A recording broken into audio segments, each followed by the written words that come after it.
नमस्कार दोस्तों, आप सभी का बहुत बहुत स्वागत है मेरे YouTube चैनल रोथिन्स अकाउंटेंसी क्लासेस पर। दोस्तों, आज मैं आप लोगों को बताऊंगा रिकॉन्स्टिट्यूशन ऑफ पार्टनरशिप फर्म ये क्या होता है। मैंने ऑलरेडी पार्टनरशिप बिजनेस के बारे में एक वीडियो बनाया है, रिवोल्यूशन अकाउंट कैसे बनाया जाता है इसके ऊपर भी वीडियो बनाया है, और profit and loss appropriation account इसके ऊपर भी वीडियो बनाया है। उसको आप लोग देख लीजिएगा दोस्तों, क्योंकि पार्टनरशिप अकाउंट्स में जो आगे जो चैप्टर सब आने वाला है, admission of A partner, retirement of A partner, death of A partner, dissolution of A partner, सभी में वो सब वीडियो का जो भी मैंने आप लोगों को सिखाया है, जो भी बताया है, वो सब जरूरत है। और आज का जो विषय है रिकॉन्स्टिट्यूशन ऑफ पार्टनरशिप, ये बहुत इंपॉर्टेंट है ये जानना कि पार्टनरशिप फर्म को क्यों जरूरत पड़ता है फर्म को फिर से रिकॉन्स्टिट्यूट करने के लिए, और पार्टनरशिप एग्रीमेंट चेंज होने से किन किन परिस्थितियों में रिकॉन्स्टिट्यूट करना पड़ता है। तो वीडियो में बने रहिए अंत तक, आप लोग समझ जाएंगे रिकॉन्स्टिट्यूशन ऑफ पार्टनरशिप बिजनेस क्या होता है। आगे बढ़ने से पहले दोस्तों, मेरा आप सभी से एक छोटा सा निवेदन है, अगर अभी तक आप लोगों ने मेरा चैनल को सब्सक्राइब नहीं किया है तो चैनल को सब्सक्राइब जरूर कर लीजिएगा और बेल आइकन को दबाना मत भूलिएगा। वीडियो अगर अच्छा लगता है तो इसे एक लाइक भी कीजिएगा, दोस्तों के बीच शेयर भी कीजिएगा और कमेंट करना मत भूलिएगा। और पिछला जो सब वीडियो मैंने पार्टनरशिप अकाउंट्स के ऊपर बनाया है दोस्तों, उसको आप लोग देख लीजिएगा, उसका लिंक मैं नीचे डिस्क्रिप्शन बॉक्स पे दे दूंगा। आप लोग मुझे इंस्टाग्राम और फेसबुक में भी फॉलो कर सकते हैं, इसका लिंक मेरा पेज में व्हाट्सएप जो मेरा यूट्यूब चैनल है इस चैनल पे मेरा दिया हुआ है, और मैं वीडियो का डिस्क्रिप्शन बॉक्स में भी दे दूंगा। तो चलिए दोस्तों, समय नष्ट ना करते हुए विषय की तरफ आगे बढ़ते हैं। रिकॉन्स्टिट्यूशन ऑफ पार्टनरशिप फर्म, आज का जो क्लास होने वाला है दोस्तों, ये थियोरेटिकल होगा। बेसिकली मैं आज आप लोगों को समझाऊंगा कि रिकॉन्स्टिट्यूशन ऑफ पार्टनरशिप बिजनेस ये क्या होता है, इसके ये थियोरेटिकल होगा, और इसका जो अकाउंटिंग ट्रीटमेंट सब है ये भी मैं आप लोगों को लिख के दिखा दूंगा, क्योंकि प्रैक्टिकल प्रॉब्लम जब आप लोग सॉल्व करने जाएंगे तब ये सब चीज जरूरत होगा। देखिए दोस्तों, प्रैक्टिकल प्रॉब्लम जब भी हम लोग सॉल्व करेंगे, सॉल्व करने से पहले आप लोगों का तैयार होना बहुत जरूरी है, तैयारी बहुत जरूरी है। क्योंकि पहले कोई भी युद्ध अगर आप लड़ने जा रहे हैं तो उसके लिए तो आपको तैयारी करना पड़ेगा ना। पहले आप प्रस्तुत हो जाइए, अपने आप को योग्य बनाइए कि प्रैक्टिकल प्रॉब्लम सॉल्व करने के लिए क्या क्या चीज जरूरी है, उसको पहले जान लीजिए, अपने आप को तैयार कर लीजिए। उसके बाद आप लोग योग्य बन जाएंगे, प्रैक्टिकल प्रॉब्लम आसानी से सॉल्व हो जाएगा। तो पहले थियोरेटिकल एस्पेक्ट जानना बहुत ही जरूरी हो जाता है। तो देखिए, रिकॉन्स्टिट्यूशन ऑफ पार्टनरशिप, पहले आप समझिए पार्टनरशिप का जो मैंने वीडियो बनाया था उसको देख लीजिएगा। उस पर मैंने बोला था कि पार्टनरशिप बिजनेस में एटलीस्ट 2 व्यक्ति होना जरूरी है, मैक्सिमम 50 हो सकता है। अभी 2 व्यक्ति जो होगा पार्टनरशिप बिजनेस में, दोनों के बीच में म्यूचुअल अंडरस्टैंडिंग होता है और एक एग्रीमेंट बनाया जाता है। अभी किसी परिस्थिति ऐसा आ गया, कोई एक परिस्थिति कि मान लीजिए ए और बी 2 पार्टनर हैं, तो दोनों के बीच में एक एग्रीमेंट हुआ है, उसको पार्टनरशिप डीड बोला जाता है। तो दोनों का प्रॉफिट शेयरिंग रेशियो था मान लीजिए 1:1 इक्वल था। अभी क्या हुआ, बी बोल रहा है कि मैं अभी बिजनेस में उतना समय नहीं दे पाऊंगा, तो ए को बोला गया कि आप थोड़ा देख लीजिए बिजनेस, और मेरा थोड़ा दूसरा काम भी है, मैं उतना समय नहीं दे पाऊंगा। तो ए ने बोला कि ठीक है, तब मैं देखता हूं, लेकिन प्रॉफिट शेयरिंग रेशियो हम लोग चेंज करेंगे। तो प्रॉफिट शेयरिंग रेशियो जब चेंज होगा तो इसका मतलब एग्रीमेंट भी चेंज करना पड़ेगा। तो इस परिस्थिति में फर्म को रिकॉन्स्टिट्यूट, मतलब पार्टनरशिप एक्ट जो है 1932, उसमें आपको स्ट्रिक्टली ये नहीं बोला गया कि आप जो एग्रीमेंट है उसको चेंज नहीं कर सकते, उसको आप परिस्थिति के अनुसार बदल भी सकते हैं। तो यहां पर देखिए दोस्तों, प्रॉफिट शेयरिंग रेशियो चेंज होने से फर्म फिर से रिकॉन्स्टिट्यूशन हो रहा है। और भी कुछ परिस्थिति है, जैसे कि मान लीजिए एक नया पार्टनर बिजनेस में एडमिशन हुआ है, मतलब एंटर किया है, आपका फर्म का गुडविल के लिए, या फिर कैपिटल आपको चाहिए, तो कैपिटल जो मतलब बनाने के लिए, तो उसके लिए भी आपको तब प्रॉफिट शेयरिंग रेशियो में बदलाव आएगा, प्रॉफिट शेयरिंग रेशियो बदलना पड़ेगा, तब भी आपको एक नया एग्रीमेंट बनाना पड़ेगा, तब भी फर्म रिकॉन्स्टिट्यूट होता है। रिकॉन्स्टिट्यूशन का मतलब होता है पुनर्गठन, मतलब पहले जो एग्रीमेंट था वो एग्रीमेंट इनएक्टिव हो जाएगा, और जो नया एग्रीमेंट होगा रिप्लेस करेगा, वो एग्रीमेंट लागू हो जाएगा। फिर होता है दोस्तों, मान लीजिए रिटायर हो गया, एक पार्टनर अवसर ले लिया, बिजनेस से रिटायरमेंट ले लिया, तब भी प्रॉफिट शेयरिंग रेशियो में चेंजेस आएगा। तो उसमें भी आपको क्या करना है, फर्म को फिर से रिकॉन्स्टिट्यूट करना है। कोई किसी पार्टनर का डेथ हो गया, मतलब मृत्यु हो गया, तब भी प्रॉफिट शेयरिंग रेशियो में चेंज होता है। तो इन सब परिस्थितियों में फार्म पुनर्गठित होता है, मतलब रिकॉन्स्टिट्यूशन करना पड़ता है, तो इसको ही बोला गया रिकॉन्स्टिट्यूशन ऑफ पार्टनरशिप बिजनेस। अभी देखिए कुछ कुछ फैक्टर्स है, जब आप पार्टनरशिप बिजनेस को रिकॉन्स्टिट्यूट करेंगे तब आपको कुछ कुछ फैक्टर्स ध्यान रखना पड़ेगा, कुछ कुछ चीजें डिटरमाइन करना पड़ेगा, मतलब निकालना पड़ेगा। क्या क्या? पहले आपको प्रॉफिट शेयरिंग रेशियो जो चेंजेस आया है उसको निकालना पड़ेगा कि न्यू प्रॉफिट शेयरिंग रेशियो कितना है, ओल्ड प्रॉफिट शेयरिंग रेशियो कितना था, ये सब देखना पड़ेगा। फिर अकाउंटिंग ट्रीटमेंट ऑफ गुडविल का भी अकाउंटिंग ट्रीटमेंट आपको करना है। फिर रिजर्व्स एंड सरप्लस, और फिर एक्यूमुलेटेड प्रॉफिट और लॉस, जो भी उसका अकाउंटिंग ट्रीटमेंट होगा उसको भी करना पड़ेगा। फिर आपका रिवैल्यूएशन ऑफ एसेट, रिवैल्यूएशन के ऊपर ऑलरेडी मैंने वीडियो बनाया है, revaluation of assets and liabilities, वो भी आपको यहाँ पर कंसीडर करना पड़ेगा, यहाँ पर देखना पड़ेगा। तो इसका कुछ सारा अकाउंटिंग ट्रीटमेंट्स है, तो ये सब ट्रीटमेंट मैं आप लोगों को बताऊंगा। अभी मैं जो बताने जा रहा हूं उसको आप लोग नोट भी कर सकते हैं। देखिए कुछ कुछ फॉर्मूला है।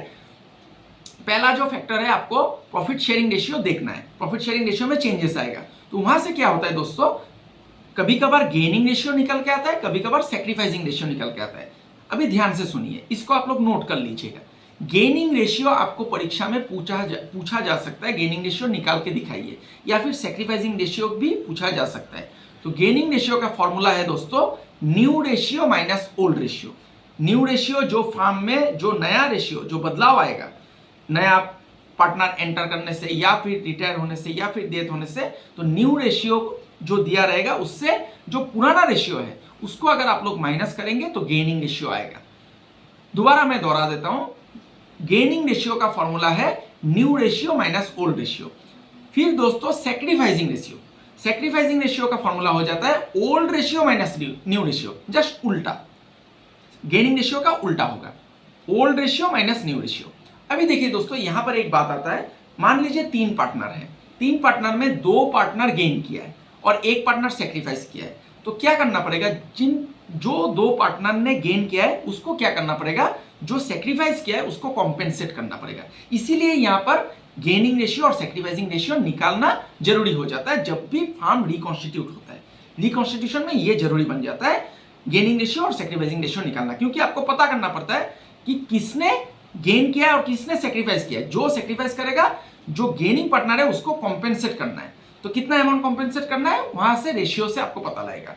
दूसरा जो चीज आता है, जो फैक्टर आपको डिटरमाइन करना पड़ेगा, वो है गुडविल का ट्रीटमेंट। अभी गुडविल का देखिए दोस्तों, मैं लिख के आप लोगों को दे दूंगा, इसको आप लोग आज थोड़ा तैयारी कर लीजिएगा, उसके बाद आप लोग जब admission of A partner, retirement of A partner, death of A partner, ये सब करने जाएंगे उसमें बहुत मदद होगा। तो इसका अकाउंटिंग ट्रीटमेंट मैं लिख के आप लोगों को बता दूंगा। फिर भी मैं बोल देता हूं, गुडविल आप लोगों को पता है फार्म का, गुडविल के ऊपर भी दोस्तों मैंने 4 वीडियो ऑलरेडी बनाया है, गुडविल कैसे वैल्यूएशन किया जाता है, इसको भी आप लोग देख लीजिएगा। मेरा चैनल पे अगर जाएंगे तो वहां पर वीडियो सेक्शन में सब वीडियो दिया हुआ है। अभी गुडविल फार्म का रेपुटेशन होता है। अभी गुडविल अगर ऑलरेडी बैलेंस शीट में अपीयर है या फिर ऑलरेडी बुक्स ऑफ अकाउंट में है, तब आपको क्या करना है, गुडविल का ट्रीटमेंट हो जाएगा पार्टनर्स कैपिटल अकाउंट या फिर partners current account debit to goodwill account, इसको ओल्ड रेशियो में बांटना है। अभी देखिए दोस्तों, मैंने बोला है पार्टनर्स कैपिटल अकाउंट और स्लैश पार्टनर्स करंट अकाउंट। अभी कब आप कैपिटल लिखेंगे, कब आप करंट लिखेंगे, ये देखिए क्वेश्चन में अगर बोल देता है कि कैपिटल अगर फिक्स्ड है, कैपिटल अगर फिक्स्ड है, ध्यान दीजिए दोस्तों, कैपिटल अगर फिक्स्ड होता है पार्टनर का, तब आपको करंट अकाउंट ओपन करना है, मतलब करंट अकाउंट लिखना है। और अगर क्वेश्चन साइलेंट है, कुछ नहीं बोल रहा है, तब आपको क्या करना है, मान लेना है कि कैपिटल फ्लक्चुएटिंग है, मतलब कैपिटल का जो क्लोजिंग बैलेंस है वो एक नहीं रह रहा है, हर साल बदल रहा है, तो उसको फ्लक्चुएटिंग कैपिटल बोला जाता है। तो फ्लक्चुएटिंग कैपिटल में आपको लिखना है partners capital account debit to goodwill account, ये मैं लिख दूंगा, इसको ओल्ड रेशियो में करना है। और अगर गुडविल का एडजस्टमेंट एंट्री पास करने दिया है, तब दोस्तों क्या करना पड़ेगा, gaining partner capital account debit to sacrificing partner capital account, तब आपको गुडविल तब क्या होगा, आपको मतलब पहले जो था गुडविल अगर ऑलरेडी बैलेंस शीट में अपीयर कर रहा है, तब उसको आप शो नहीं कर सकते, उसको कैंसिल करना है, पार्टनर कैपिटल अकाउंट और current account debit to goodwill account, तब शो नहीं होगा। लेकिन अगर बोला है कि गुडविल का एडजस्टमेंट एंट्री पास कीजिए, तब एंट्री हो जाता है gaining partner capital to sacrificing, तब गुडविल अपीयर करेगा। तो इसके लिए आपको गेनिंग रेशियो और सैक्रिफाइसिंग रेशियो निकालना पड़ेगा। अभी देखिए दोस्तों, तीसरा जो ट्रीटमेंट आता है ये होता है रिजर्व्स एंड सरप्लस। अभी रिजर्व में कई सारा कैटेगरीज है। अभी जनरल रिजर्व हो गया, वर्कमैन कॉम्पेंसेशन रिजर्व हो गया, इन्वेस्टमेंट फ्लक्चुएशन रिजर्व हो गया। अभी अनडिस्ट्रीब्यूटेड प्रॉफिट, मतलब फार्म क्या करता है, प्रॉफिट का कुछ हिस्सा रख देता है, डिस्ट्रीब्यूट नहीं करता है। जब भी रिकॉन्स्टिट्यूशन होता है तब पार्टनर्स बोलता है कि जो अनडिस्ट्रीब्यूटेड प्रॉफिट है इसका भी अधिकार, जो हिस्सा है, ये पार्टनर को मिलना चाहिए। तब क्या होता है, एक तो होगा अगर अकाउंट्स को क्लोज करना है तब आपको क्या करना है, जो भी रिजर्व है उसको डेबिट कर दीजिए और पार्टनर कैपिटल अकाउंट को क्रेडिट कर दीजिए। दोबारा दोहरा रहा हूं, अगर क्वेश्चन में बोल रहा है कि अकाउंट्स जो रिजर्व है उसका अकाउंट्स को क्लोज करना है, मतलब बैलेंस शीट में वो अपीयर नहीं होगा, तब आपको क्या करना है, जितना सारा रिजर्व है, जो भी नाम उल्लेख रहेगा उस रिजर्व को आपको डेबिट कर देना है और पार्टनर कैपिटल या फिर करंट अकाउंट, अगर कैपिटल फिक्स्ड है तब कैपिटल अकाउंट या करंट अकाउंट का आपको क्रेडिट कर देना है ओल्ड रेशियो में। अगर बोलता है कि अकाउंट्स क्लोज नहीं करना है तब दोस्तों वो एक ही फंडा आ जाएगा, गेनिंग टू सैक्रिफाइसिंग, उसमें आ जाएगा। अभी देखिए और एक चीज समझिए, जो मैंने बोला है अनडिस्ट्रीब्यूटेड प्रॉफिट, ये तो फार्म रख देता है प्रॉफिट का कुछ हिस्सा जो कि पार्टनर के बीच बांटा नहीं जाता है। जब भी रिकॉन्स्टिट्यूशन होता है तब पार्टनर ही बोलता है कि इसका भी उन लोगों का, इसके ऊपर भी उन लोगों का अधिकार है। तो फार्म तब क्या करता है, इसको रिकॉन्स्टिट्यूशन के समय इसका एंट्री, अकाउंटिंग ट्रीटमेंट पास करता है। अभी देखिए और एक रिजर्व आता है, वर्कमैन कॉम्पेंसेशन रिजर्व। ये क्या होता है दोस्तों, देखिए फार्म क्या करता है, रिजर्व में कुछ हिस्सा पैसा जो प्रॉफिट आता है उसका एक कुछ हिस्सा फार्म क्या करता है, वर्कमैन कॉम्पेंसेशन रिजर्व बोल के एक रिजर्व में रख देता है। क्यों रखता है ये, जो आपका फार्म में वर्कर है, मान लीजिए किसी वर्कर का इंजरी हो गया, एक्सीडेंट हो गया या फिर कुछ लॉस हो गया, जो आपका वर्कर है उसको कॉम्पेंसेट करने के लिए ये रिजर्व बनाया जाता है दोस्तों। तो इसका भी अकाउंटिंग ट्रीटमेंट करना है, इसका भी अकाउंटिंग ट्रीटमेंट सेम है रिजर्व के जैसा ही। अगर अकाउंट्स क्लोज करना है तो आप रिजर्व को डेबिट कर दीजिए और पार्टनर कैपिटल को क्रेडिट कीजिए। लेकिन अगर आपका लायबिलिटी है, मतलब मान लीजिए लायबिलिटी अगर नहीं है तो तब आप ऐसा कर सकते हैं एंट्री, मैं आप लोगों को लिख के दिखाऊंगा। और अगर लायबिलिटी है, मतलब रिजर्व का पैसा, मान लीजिए किसी ने क्लेम किया है, किसी का इंजरी हो गया तो उसने क्लेम किया, तब आपको रिजर्व का पैसा देना है, उसका भी ट्रीटमेंट मैं आप लोगों को लिख के दिखाऊंगा। तीसरा आ जाता है इन्वेस्टमेंट फ्लक्चुएशन रिजर्व। इन्वेस्टमेंट ये आपका एसेट है दोस्तों, समय समय पे मार्केट में क्या होता है, फ्लक्चुएशन होता है, तो इन्वेस्टमेंट का अमाउंट भी बढ़ेगा घटेगा।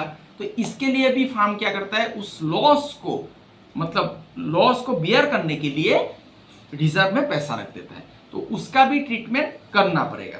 चौथा जो आता है revaluation of assets and liabilities. इसका देखिए दोस्तों दो चीज है, एक पार्टनर्स बोल सकता है कि हम देखिए एसेट और लायबिलिटीज का जो वैल्यू होता है ये स्टैटिक नहीं रहता है, स्थिर नहीं रहता है, हमेशा बदलता रहता है।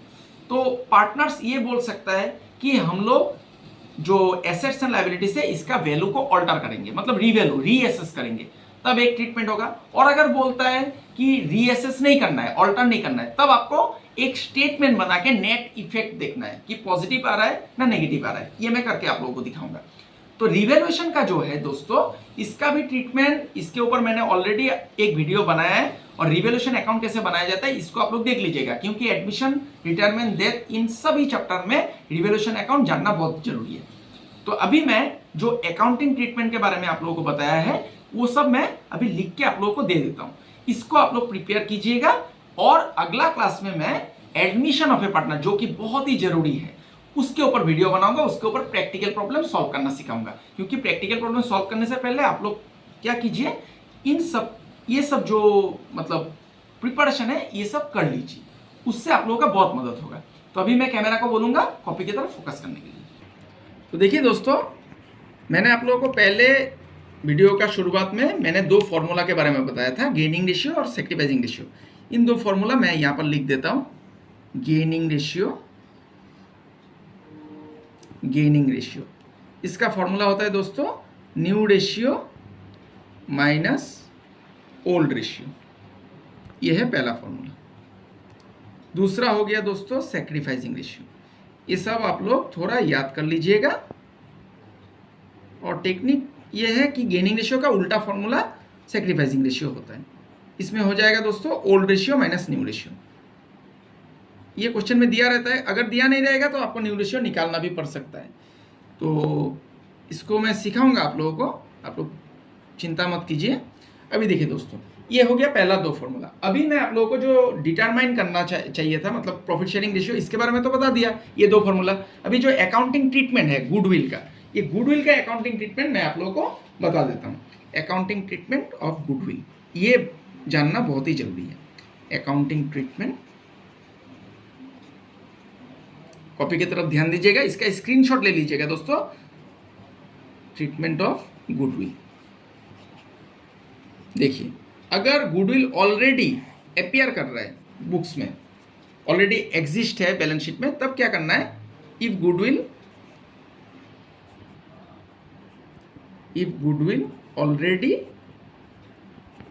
Already exist in balance sheet, या फिर अपीयर भी यहां पर लिखा जा सकता है, एग्जिस्ट इन बैलेंस शीट, तब क्या करना है दोस्तों, यहां पर एंट्री करना है पार्टनर्स कैपिटल अकाउंट डेबिट, या फिर करंट भी लिखना पड़ सकता है। अगर कैपिटल अकाउंट फिक्स्ड होगा तब आपको करंट लिखना है, ये ध्यान दीजिएगा। पार्टनर्स कैपिटल और करंट मैं लिख देता हूँ, current account debit to goodwill account. इसको दोस्तों ओल्ड रेशियो में बांटना है, पार्टनर्स के बीच टू गुडविल अकाउंट, इसको ओल्ड रेशियो में बांटना है। ये हो गया। दूसरा है दोस्तों, अगर एडजस्टमेंट एंट्री पास करने देता है गुडविल का, तब क्या करना है, for adjustment of goodwill, adjustment entry for adjustment of goodwill. इसमें क्या होता है, गुडविल बैलेंस शीट में नहीं है, लेकिन इसको बैलेंस शीट में रखा जाएगा, इसका सिर्फ एडजस्टमेंट एंट्री आपको पास करना है, for adjustment of goodwill at the time of change. इतना मैं नहीं लिख रहा हूं, फॉर एडजस्टमेंट ऑफ गुडविल इतना लिख देता हूं, ये रिकॉन्स्टिट्यूशन के समय करना पड़ता है। तो देखिए इसमें क्या एंट्री हो जाएगा, gaining partner capital account debit, या फिर करंट अकाउंट आपको लिखना है अगर फिक्स्ड है capital, gaining partner capital slash current में लिख देता हूं, current account debit to sacrificing partner capital और current account.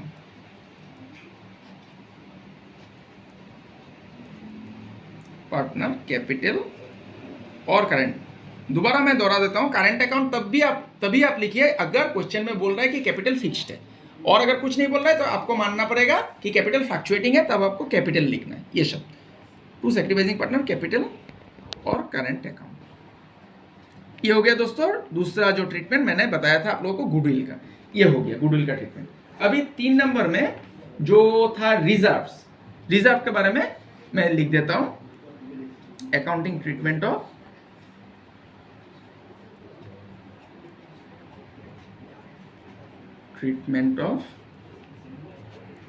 Reserves and accumulated profits and losses, accumulated profits and losses, इसको मैं अंडरलाइन कर देता हूं। इसमें भी दोस्तों वैसा ही है, अगर ऑलरेडी अपीयर है, अगर बोल रहा है कि बैलेंस शीट में ऑलरेडी अपीयर हो गया और अकाउंट को आपको क्लोज करना है, तब क्या कीजिए, इफ अकाउंट्स आर क्लोज, ऐसा मैं लिख देता हूं, if accounts are to be closed, accounts are to be closed, तब क्या कीजिए, जो भी रिजर्व है, मान लीजिए मैं यहां पर लिख देता हूं general reserve, reserve account debit, profit and loss भी हो सकता है, प्रॉफिट एंड लॉस को आजकल हम लोग सरप्लस बोलते हैं, तो सरप्लस लिख दीजिए, सरप्लस अकाउंट डेबिट, या फिर दूसरा कोई रिजर्व होगा, वर्कमैन कॉम्पेंसेशन रिजर्व,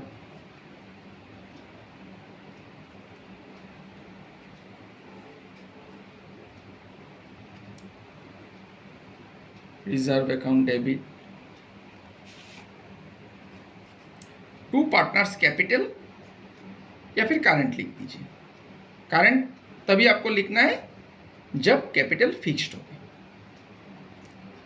और करंट अकाउंट। और अगर बोला दोस्तों कि accounts are not to be close, अगर अकाउंट को क्लोज नहीं करना है, ये देखिए ये पेज पूरा आप लोग स्क्रीनशॉट ले लीजिएगा, इस पेज का पूरा स्क्रीनशॉट ले लीजिएगा। अभी मैं इधर कर रहा हूं, if accounts are not to be close, अगर अकाउंट को क्लोज नहीं करना है,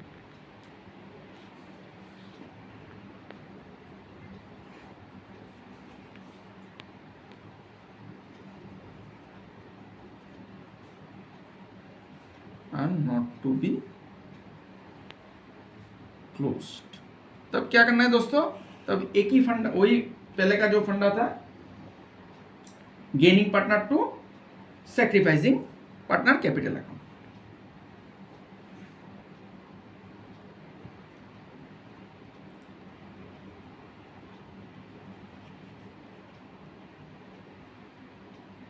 गेनिंग पार्टनर्स कैपिटल और करंट लिख दीजिए डेबिट टू सैक्रिफाइसिंग पार्टनर। इसमें आप लोगों को गेनिंग और सैक्रिफाइसिंग रेशियो निकालना पड़ेगा दोस्तों। To sacrificing partner capital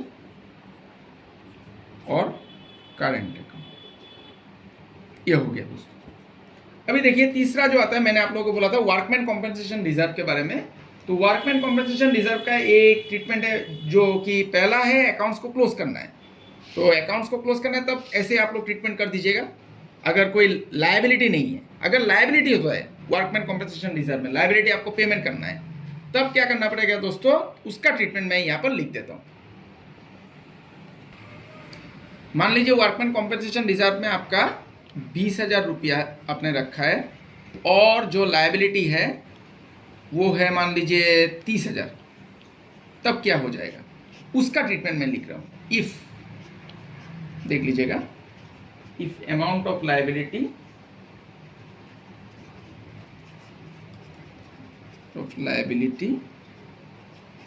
is more then, और अगर एक ही रहता है तब तो कुछ नहीं करना है, तब आपको पहले का जैसे ही करना है, ऐसे क्लोज कर देना है। और अगर ज़्यादा हो जाता है, is more than workman compensation reserve,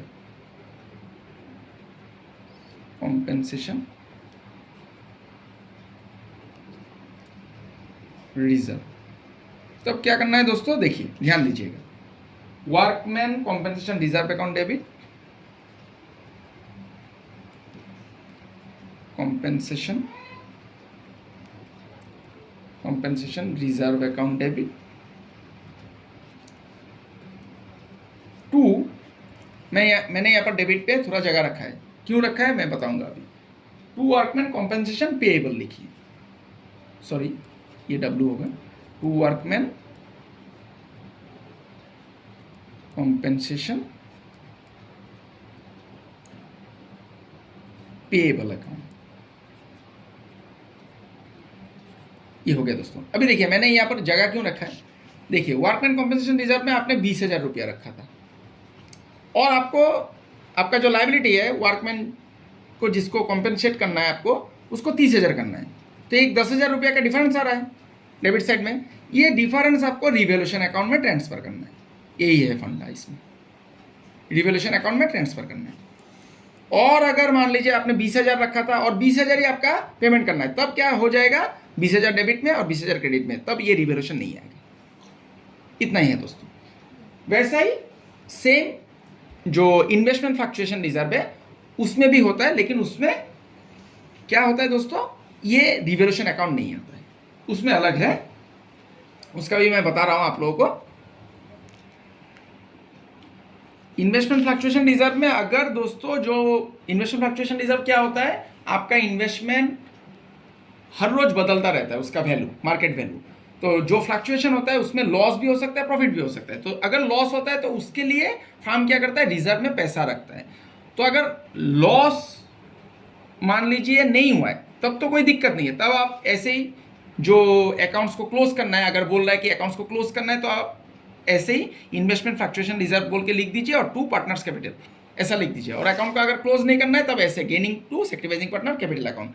लेकिन अगर मार्केट वैल्यू उसका घट जाता है इन्वेस्टमेंट का, तब क्या करना है, ये एंट्री में दे रहा हूं तो देखिए ध्यान दीजिएगा। When the value of investments is decrease, अगर डिक्रीज हो गया, इज डिक्रीज, तब क्या होगा दोस्तों, देखिए इसमें मैं अंडरलाइन कर देता हूं, तब हो जाएगा investment fluctuation reserve account debit, ये आपको डेबिट करना है। अगर दोस्तों चेंजेस नहीं है तब आप क्या कीजिए, ऐसे एंट्री कीजिए। अकाउंट्स को अगर क्लोज करना है, when if accounts are close, कोई चेंजेस नहीं है, लॉस नहीं हो रहा है, तब ऐसे करना है। और अकाउंट्स को अगर क्लोज नहीं करना है तब ऐसे करना पड़ेगा। लेकिन अगर मार्केट वैल्यू घट जाता है इन्वेस्टमेंट का, तब आपको करना है investment fluctuation reserve account debit, इसका एंट्री है ये, ध्यान दीजिएगा। Investment fluctuation reserve account debit to investment account, to investment account. देखिए मान लीजिए इन्वेस्टमेंट का अमाउंट था 30,000 रुपया, इन्वेस्टमेंट था मान लीजिए 30,000 रुपया, और फ्लक्चुएट होके ये बन गया मान लीजिए 40,000। तो यहाँ पर आप 40,000 लिखेंगे, यहाँ पर 30,000, तो 10,000 का जो डिफरेंस आएगा उसको पार्टनर कैपिटल में आपको ट्रांसफर कर देना है। अगर कैपिटल फिक्स्ड है तब आपको करंट लिखना है, नहीं तो फ्लक्चुएटिंग है तो पार्टनर कैपिटल में आपको ट्रांसफर कर देना है, टू पार्टनर्स कैपिटल और करंट अकाउंट। ये हो गया दोस्तों। लास्ट जो अकाउंटिंग ट्रीटमेंट है अंतिम, वो था revaluation of assets and liabilities. तो फर्म अगर ऑल्टर कर रहा है, चेंजेस हैं एसेट्स एंड लायबिलिटीज, तो एक जैसा नहीं रहेगा, स्टैटिक नहीं रहता है, बदलता रहता है। अगर चेंजेस होगा तो रिवैल्यूएशन के ऊपर ऑलरेडी मैंने वीडियो बनाया है, वहाँ पर आप लोग देख लीजिएगा कि उसका फॉर्मेट कैसा है। अगर फर्म चेंज नहीं करता है, फर्म का पार्टनर अगर बोलता है कि हम लोग एसेट्स और लायबिलिटीज का जो वैल्यू है उसको ऑल्टर नहीं करेंगे, तब आपको क्या करना है, उसका वैल्यू उसका नेट इफेक्ट निकालना पड़ेगा। नेट इफेक्ट मतलब उसका नेट इफेक्ट पॉजिटिव आ रहा है ना नेगेटिव आ रहा है, ये आपको देखना है। उसके लिए आपको एक स्टेटमेंट बनाना पड़ेगा, वो स्टेटमेंट मैं आप लोगों को दिखा दे रहा हूँ। अगर ऑल्टर होता है, चेंजेस होता है, फर्म का जो मतलब एसेट्स एंड लायबिलिटीज है उसमें अगर कोई चेंजेस आ रहा है, तो चेंजेस में दोस्तों उसके लिए मैंने वीडियो ऑलरेडी बना दिया, रिवैल्यूएशन अकाउंट का फॉर्मेट, उसको देख लीजिएगा। उससे आप लोगों को पता लग जाएगा कि कैसे रिवैल्यूएशन अकाउंट बनाया जाता है। और रिवैल्यूएशन अकाउंट बहुत ही जरूरी है दोस्तों, एडमिशन, रिटायरमेंट, डेथ सभी चैप्टर करने के लिए। तो अगर फर्म ऑल्टर नहीं करता है जो एसेट्स एंड लायबिलिटीज का वैल्यू को, तब आपको नेट इफेक्ट कितना हो रहा है वो देखना है। उसके लिए एक फॉर्मेट कैसा है देखिए, मैं यहाँ पर लिख देता हूँ, net effect of revaluation, net effect of revaluation. ये एक स्पेसिमेन मतलब सॉरी फॉर्मेट की तरह आप लोग बना लीजिएगा, एक पार्टिकुलर्स लिख दीजिए।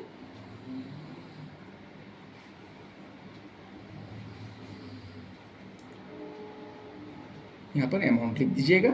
देखिए कैसे करना है, increase in the value of assets, ये फॉर्मेट को थोड़ा याद कर लीजिएगा, increase in the value of assets. एक स्टेटमेंट बनाना पड़ता है दोस्तों, वैल्यू ऑफ एसेट्स, इसमें 2 स्टार दे देता हूं मैं, कोई अमाउंट रहेगा।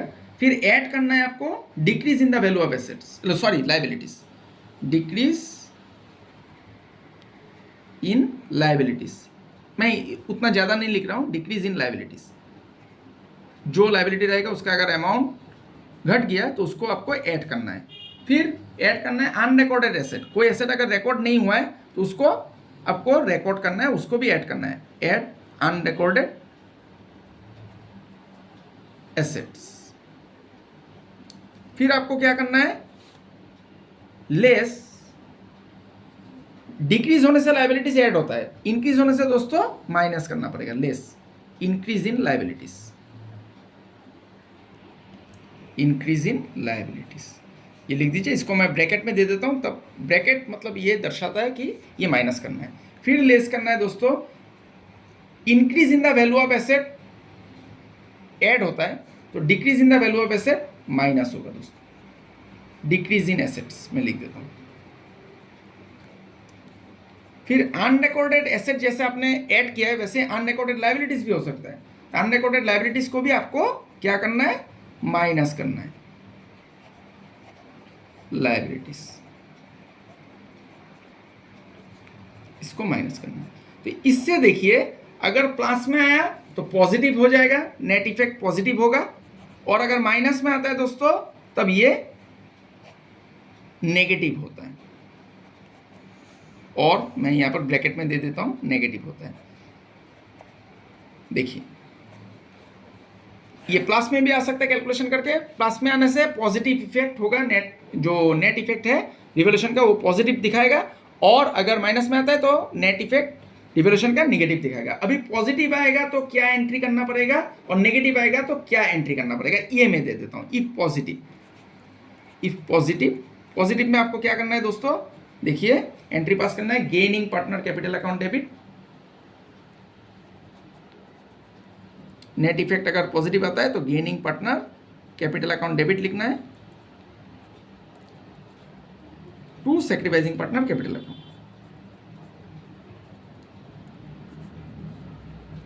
सैक्रिफाइसिंग पार्टनर कैपिटल अकाउंट ये लिखना है। यहां पर मैं दोस्तों पार्टनर्स लिख देता हूं, कितना पार्टनर रहेगा तो पता नहीं है, इसको प्लूरल नंबर कर देता हूं। और अगर निगेटिव आता है दोस्तों, जो नेट इफेक्ट है, इफ निगेटिव आने से दोस्तों आपको करना है, इफ निगेटिव तब उल्टा कर दीजिए एंट्री को, sacrificing partner capital account debit, partner capital account, partners लिख देता हूँ, capital account debit to gaining partners capital account. ये हो गया दोस्तों पार्टनर्स कैपिटल अकाउंट, ये हो गया दोस्तों। सभी अकाउंटिंग ट्रीटमेंट मैंने बता दिया है, और एडजस्टमेंट ऑफ कैपिटल भी रहता है, वो आप लोगों को मैं एडमिशन, रिटायरमेंट, डेथ में सिखा दूंगा। तो ये सब अकाउंटिंग ट्रीटमेंट जब रिकॉन्स्टिट्यूशन होता है फार्म का या पार्टनरशिप बिजनेस का, तब ये सब कंसीडर करना पड़ता है। इसका सभी अकाउंटिंग ट्रीटमेंट मैंने आप लोगों को बता दिया है। ये पहला पेज में, इसका भी स्क्रीनशॉट ले लीजिएगा, मैं कैमरा को बोलूँगा पूरा पेज को फोकस करने के लिए, इसका ले लीजिएगा स्क्रीनशॉट। फिर दूसरा पेज ये है, ये भी अकाउंटिंग ट्रीटमेंट सब है, इसका भी स्क्रीनशॉट ले लीजिएगा, पूरा स्क्रीनशॉट।